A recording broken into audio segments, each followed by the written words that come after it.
Welcome back to my channel. আমার চ্যানেলের পক্ষ থেকে সবাইকে অনেক অনেক ভালোবাসা জানিয়ে শুরু করছি আজকের রেসিপি। আজকে তৈরি করব আমি ডাল আর ডিমের একসাথে একটা রেসিপি। তো এখানে আমি নিয়ে নিয়েছি পাঁচমেশালি ডাল। দেখুন এখানে সব রকম ডাল আছে, মুগ, মুসুরি, ছোলা, মটর, অড়হর, সব রকম ডাল মেশানো আছে। সেই ডালটা এখানে রাত্রেবেলা ভিজিয়ে রেখেছিলাম, এখন সকালবেলা ধুয়ে পরিষ্কার করে জল ঝরিয়ে নিয়েছি। আর এখানে নিয়ে নিয়েছি আমি 4টে ডিম, ডুমো করে কাটা আলু, এখানে পেঁয়াজ কুচি, 4টে শুকনো লঙ্কা, রসুন, আদা আর টমেটো কুচি। এই দিয়ে আমি তৈরি করব ডাল আর ডিমের একটা রেসিপি। তো রেসিপিটি প্রথম থেকে শেষ পর্যন্ত দেখুন আর প্লিজ চ্যানেলটা সাবস্ক্রাইব করুন। তো সবার প্রথমে আমি ডালটাকে বেটে নিচ্ছি।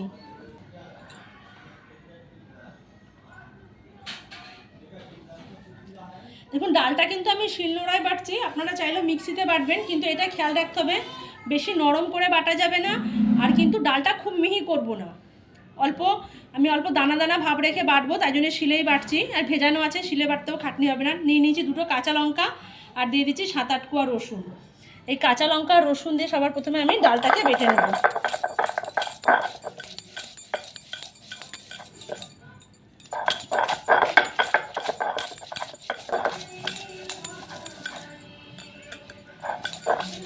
দেখতে পাচ্ছেন ডালটা কিন্তু আমি জল ছাড়াই বেটে নিচ্ছি, জল দেবো না একটুও বাটার সময়। আর এই একবারই বাটবো, দ্বিতীয়বার বাটবো না।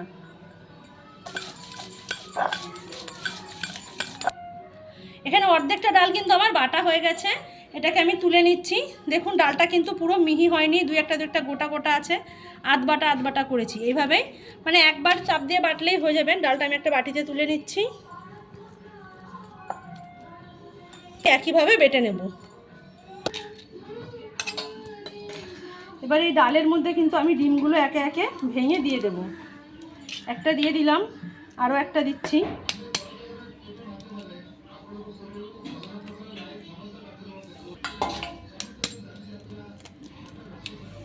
সবকটা ডিম ভেঙে এর মধ্যে দিয়ে দেবো। এর মধ্যে হলুদ গুঁড়ো আর দিয়ে দেবো স্বাদ অনুযায়ী লবণ। ডাল ডিমের পরিমাণ অনুযায়ী নুনটা দিতে হবে। আর দিয়ে দেবো একটু আমি মিহি করে কুচিয়ে রাখা 1 মুঠো পেঁয়াজ। এই যে দেখুন একদম ঝুড়ি ঝুড়ি করে কুচিয়ে রাখা, যেটা চপ করা বলে সেরকম পেঁয়াজ। আর কাঁচা লঙ্কা তো আমি এর সাথে বেটে দিয়েছি, তাই আর লঙ্কা কুচি দিচ্ছি না। দিয়ে এবার এটাকে কিন্তু হাত দিয়ে খুব ভালোভাবে মেখে নেব।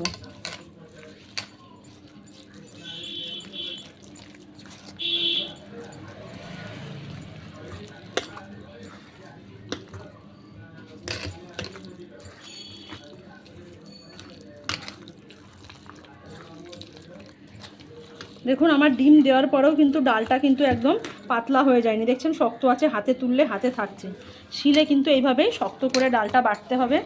আর শিলে বাটলে কিন্তু একটু দানা দানা রেখে বাটা যাবে। দেখতেই পাচ্ছেন আমার এখানে ডাল কিন্তু দানা দানা আছে। আর মিক্সিতে বাটলে কিন্তু ডালটা একদম ঘেটে যাবে। তো মিক্সিতে সেইভাবে আন্দাজ করে জল ছাড়া শুকনো শুকনো করে বাটতে পারলে বাটবেন। এটা হয়ে গেছে, এবার এগুলোকে আমি বড়ার আকারে তৈরি করে নিচ্ছি। এগুলো ভাজার জন্য কিন্তু আমি কড়াইতে সর্ষের তেল দিয়েছি, আপনারা চাইলে এখানে সাদা তেলও দিতে পারেন। তেলটা গরমও হয়ে গেছে। আমি এরকম একটা কিন্তু ছোট গোল হাতা নিয়ে নিয়েছি, এই হাতার 1 হাতা করে আমি এর মধ্যে ভাজবো।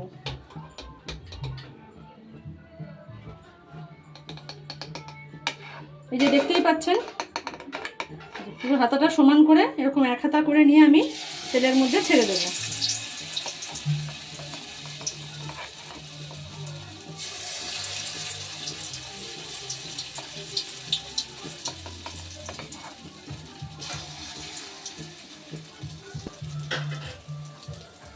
উপর থেকে একটা ঢাকা দিয়ে আমি এভাবে ঢাকা দিয়ে দিচ্ছি। 30 সেকেন্ডের মতো আমি ঢাকা দিয়ে রেখেছি। এবার একবার খুলে দেখে নেব।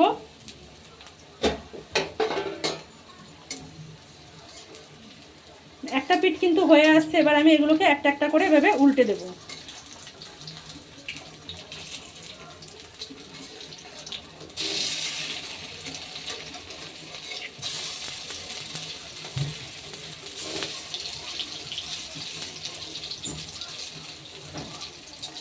আবার এটা দিয়ে ঢাকা দিয়ে দিচ্ছি। এবার আবারও ঢাকাটা খুলে একবার দেখে নেব অপর পিঠটা কীরকম হয়েছে। যে দেখুন অপর পিঠটাও হয়ে এসছে। এবার আর ঢাকা দেব না, এবার উল্টে পাল্টে ভাজবো।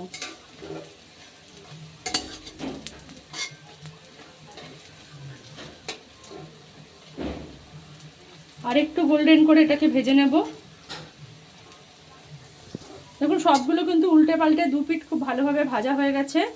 এবার তুলে নিচ্ছি। এর থেকে বেশি ভাজবো না, তাহলে খেতে ভালো লাগবে না। ঠিক এই রকম মিডিয়াম করে একদম হালকা গোল্ডেন ব্রাউন করে ভাজবো। দেখুন হালকা একটা রং চলে এসছে। এবার এটাগুলোকে তুলে নিচ্ছি। খুব বেশি লাল করার কিন্তু একদমই দরকার নেই।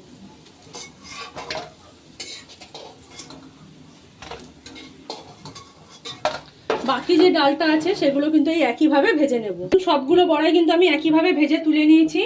আর কড়াইতে আছে অল্প বড়া ভাজার তেল, ওই তেলের মধ্যে আমি দিয়ে দেবো আরও একটু সর্ষের তেল।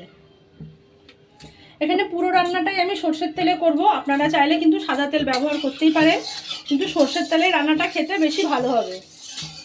এবার এই তেলের মধ্যে আমি দিয়ে দেবো আগে থেকে যে ডুমো করে কেটে রেখেছিলাম সেই আলুটা।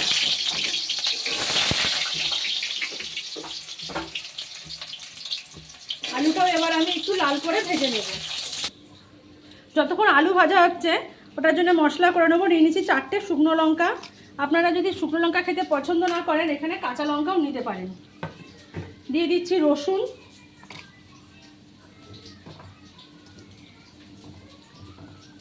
আদার কুচি, পেঁয়াজ,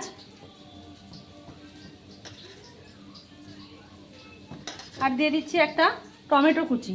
এই সবকে একসাথে ভালোভাবে একটা মিহি পেস্ট বানিয়ে নিচ্ছি। দেখুন আলুটা কিন্তু বেশ ভালো লাল লাল করে ভাজা হয়ে গেছে। আর আলু ভাজার সময় কিন্তু আমি নুন হলুদ কিছু ব্যবহার করিনি, এমনি আলুটাকে তেলের মধ্যে ভেজে নিয়েছি। এবার তুলে নিচ্ছি।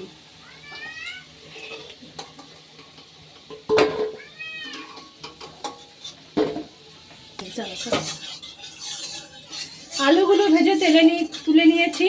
এবার ওই তেলের মধ্যে দিয়ে দিচ্ছি তেজপাতা, একটা গোটা শুকনো লঙ্কা মাঝখান থেকে এভাবে টুকরো করে দিয়ে দিচ্ছি।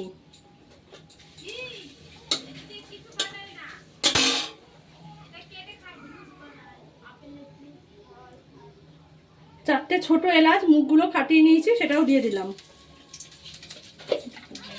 আর দিয়ে দেবো অল্প একটু সাদা জিরে।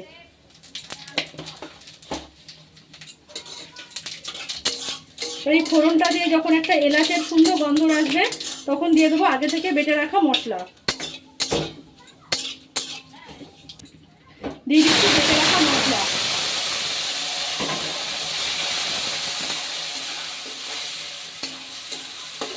মিক্সির বাটিটা ধুয়ে একটু জল দিয়ে দিচ্ছি। এবার এর মধ্যে দিয়ে দেবো স্বাদ অনুযায়ী লবণ। আমি কিন্তু আলু ভাজার সময় নুন দিইনি। আপনারা যদি আলু ভাজার সময় লবণ দিয়ে ভাজেন তাহলে সেক্ষেত্রে আন্দাজ মতন দেবেন। এবার দিয়ে দিচ্ছি আমি লঙ্কার গুঁড়ো।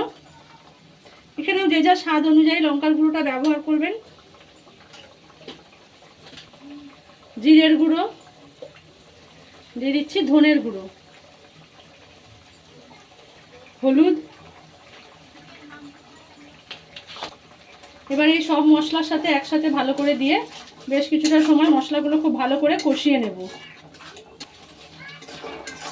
এখন মশলাটা থেকে অল্প একটু জল শুকিয়ে এসছে, এখন অনেকটা কষতে বাকি আছে। এবার এর মধ্যে দিয়ে দেবো আমি আগে থেকে ভেজে রাখা আলু। যেহেতু আলুটা নুন দিয়ে ভাজিনি তাই আলুটা কিন্তু সেদ্ধ হয়নি। আর যেহেতু এখানে এই বড়ার তরকারি, তো বড়াগুলো কিন্তু জ্বলে দিতে দিতেই ঝোল টেনে নেবে। আলুটা কষার সাথেই আলুটা দিয়ে দিয়ে আলুটাও কিন্তু বেশ খানিকটা আগে থেকেই সেদ্ধ হয়ে যাবে। এবার এই আলু দেওয়ার পরে এর মধ্যে আমি দিয়ে দেবো সামান্য একটু চিনি স্বাদের জন্যে। যদি আপনারা না পছন্দ করেন দেবেন না, জাস্ট এইটুকু, কিন্তু দিলে তরকারির টেস্ট ভালো হয়। তো এদিকে কিন্তু আমার আলুর সাথে মশলাটা খুব ভালোভাবে কষে নেওয়া হয়ে গেছে। আর এদিকে আমি কিন্তু কড়াইতে গরম জল বসিয়েছি। এবার এই গরম জলটাই এর মধ্যে দিয়ে দেবো।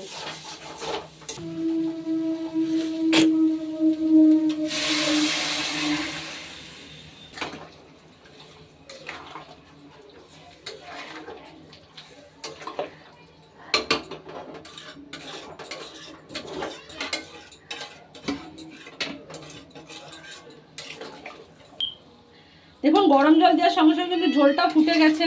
এবার এর মধ্যে দিয়ে দেবো আগে থেকে ভেজে নেওয়া সব বড়াগুলো। সমস্ত বড়াগুলো দিয়ে দিয়েছি।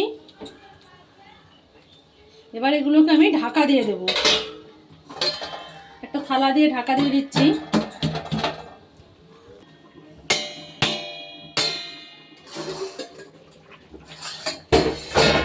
দেখুন ঢাকা দিয়ে কিন্তু এটা 5-7 মিনিট ফুটিয়ে নিয়েছি, তাতে কিন্তু বড়া অনেকটা ঝোল টেনে নিয়েছে।